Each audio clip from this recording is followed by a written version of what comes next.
வெளியே வந்திருக்காங்க. தொடர்ந்து பயணிப்போம்னு சொல்லியிருக்காங்க. அதை எப்படி பாக்குறீங்க? 60 கட்சி வெளியே வந்திருக்காங்க. அது நீங்க IUML கேட்கணும்.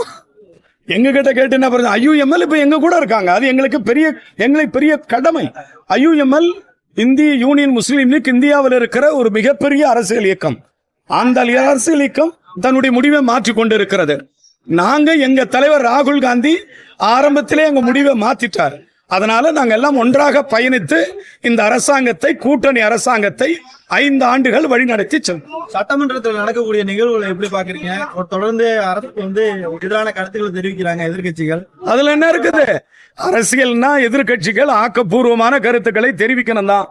அதுக்கு முறையான வழியில் ஆளும் கட்சி எங்க பதில நாங்க சொல்ல போறோம். இதுதான் ஜனநாயகம். ஆக்கப்பூர்வமான கருத்துக்களை கேட்க மாட்டாங்கன்னு சொல்றாங்களே. ஆக்கப்பூர்வமான கருத்துக்களை ஜனநாயகத்தில் அவங்க தெரிவிக்கலன்னா மக்கள் பார்த்துக்கிட்டு இருக்காங்க. 8.5 கோடி மக்கள் பார்த்துக்கிட்டு இருக்காங்கல்ல. அவங்க தான் இப்பதான் சொல்லிட்டாங்களே, அரசு யாரை ஆளுவது, அரசாங்கம் யாரை நடத்துவது என்று சொல்லிவிட்டார்கள்.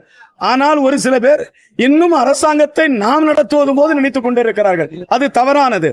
தளபதி விஜய் சார் அவர்களுடைய அரசாங்கம் கூட்டணி மந்திரி சபை நடந்து கொண்டிருக்கிறது. நன்றி. ஊழலற்ற ஆட்சின்னு சொல்லியிருக்காங்க. நேற்று கூட 42 லட்சம் ரூபாய் பறிமுதல் பண்ணியிருக்காங்க ஆர்டிஓ ஆபீஸ்ல.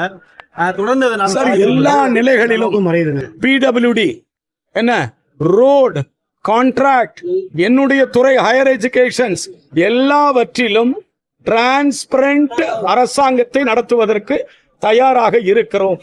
ஊழல் இல்லாத ஒரு திறந்த புத்தகமாக இந்த அரசாங்கம் செயல்படும். முதலமைச்சர் அதைத்தான் எங்களுக்கு வலியுறுத்தி இருக்கிறார்கள். அதை நோக்கித்தான் எங்கள் அரசாங்கம் செயல்படுகிறது.